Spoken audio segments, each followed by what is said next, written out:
There will never be a point in your life where it's the right time to do a great thing. If you're waiting for that perfect moment, that perfect timing, it's not going to happen. You know what you have to do? You have to create the perfect time and the perfect opportunity and the perfect situation. That a lot of people become comfortable. They stop growing. They stop wanting anything. They become satisfied. People getting ready to go to jobs that they don't like. Jobs that are making them sick. You see, when you're not pursuing your goal, you are literally committing spiritual suicide. When you have some goal out here that you're stretching for and reaching for that takes you out of your comfort zone, you'll find out some talents and abilities you have that you didn't know you have. When the messenger of misery visits you, what are you going to do? What will keep you in the game? There are things that you think you'll never need to know, that you may only need to know one time in your life, but that could save your life because you had that knowledge. Unless you attempt to do something beyond that which you've already mastered, you will never grow. What is it that you looked at some point in time and you decided that you couldn't do it, that you talked yourself out of it? You're waiting on your next door neighbor to make it happen for you. It may not happen. If you're waiting on your mother or your father, they may be so ancient in their thinking that they don't understand this opportunity that you have. And if you're waiting on them, it may never get done. You don't beg average people to be phenomenal. You don't beg good people to be phenomenal. You just are phenomenal, and you will attract phenomenal. What reason can you remember that you can call on, that you can reach on, that can make you get back up? Find that reason. If you're not where you are, if you're not where you want to be, if you don't have what you want to have, if you're not where you think you should be at this particular place, it has nothing to do with the system, but it has everything to do with the fact that you're not making the sacrifice. I want you to make that dream become a reality, because if you don't, you will be working for somebody else to make their dreams become a reality. Everybody is against you or don't believe in you no more. And let me tell you something, that's a lonely feeling. It's a lonely feeling, particularly people that you're doing it for. Most people take their greatness, take their ideas to the graveyard with them. Listen to me, if it was easy, everybody would do it. There are people right now who are working who don't want to work. There are people who hate their jobs, but they keep getting up to do it. The wealthiest place on the planet is the graveyard. Because in the graveyard we will find inventions that we never ever were exposed to. Ideas, dreams that never became reality. Hopes and aspirations that were never acted upon. The question is, what are you going to do with your time? What drives you? And greatness is a lot of small things done well. Day after day, workout after workout, obedience after obedience, day after day. When things don't work out for you, when things happen that you could not anticipate, what are the reasons that you can think of that can keep you strong?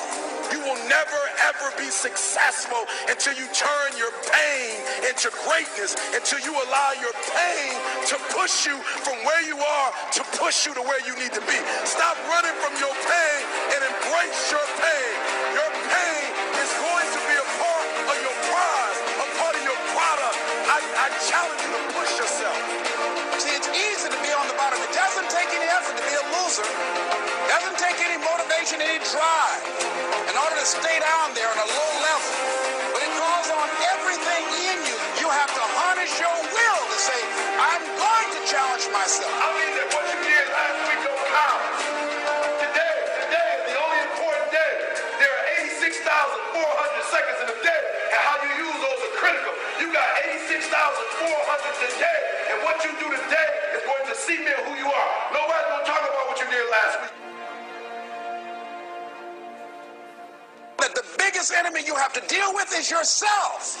There's an old African proverb that says, if there's no enemy within, the enemy outside can do us no harm.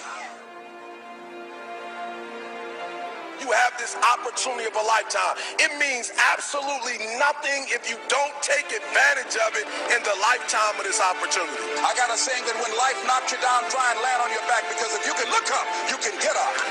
If you want a thing bad enough to go out and fight for it, to work day and night for it, to give up your time, your peace, and your sleep for it, if all that you dream and scheme is about it, and life seems useless and worthless without it. See, it's time now. If you want to make this your decade, you've got to start saying yes to your life. You've got to start saying yes to your dreams, yes to your unfolding future, yes to your potential, as opposed to saying no. When you die, die on E. Leave no dream left behind, guys. Leave no opportunity left behind. When you leave this earth, accomplish every single thing you can accomplish. Listen to me, you're going to be here one day, but you'll never get here if you give up, if you give in, if you quit. And finally, guys, you got to want to succeed as bad as you want to breathe. The importance of the weight room in general. The weight room in general promotes good overall health. Not only is it a place where you can build muscle, but it's good for cardio, endurance, promotes heart strength.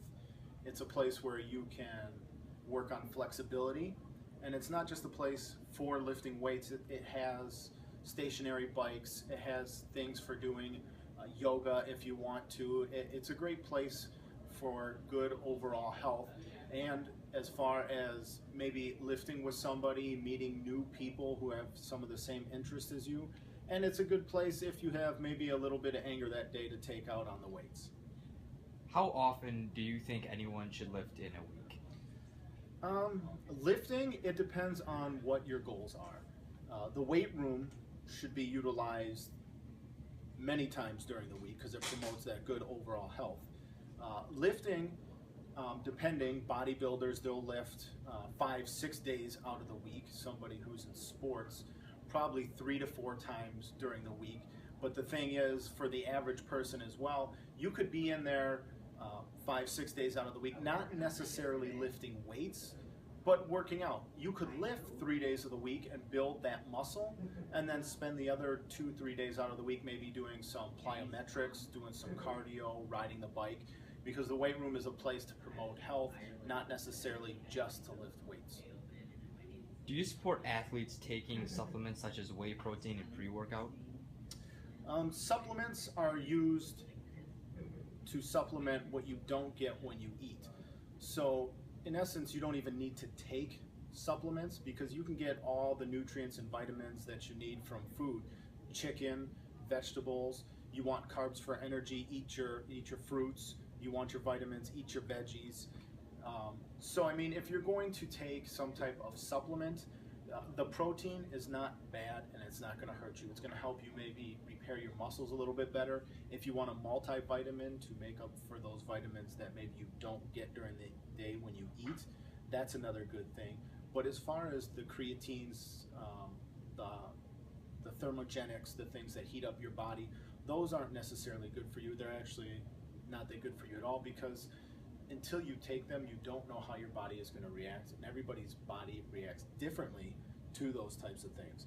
So athletes, as far as taking those, not so good, but the basic ones, the multivitamins, the proteins, those are the ones good for you. But you don't need to take any of that stuff if you eat healthy, cut out the junk food, and eat throughout the day rather than just having a big meal here and there, but you snack a little bit on good things throughout the day. You don't even need that stuff. And last question, what is your favorite lift? Favorite lift? Well, when I was younger, it used to be bench press, because when you use the weight room, everybody always asks the question, how much do you bench? How much do you bench? So you work on the bench press, so you have a pretty impressive number to tell someday. But not only the bench press, but then, when people look at you, they're always gauging the size of your arms and stuff like that. So you always got to do some sort of curls to work on those bicep muscles. But to complete the arm itself, you don't want to just do curls. You also got to do some tricep extensions, overhead tricep extensions, something to work the back side of your arm as well. So between bench and arms, those would be my favorite things to work on. That's Motivation 101, idiots.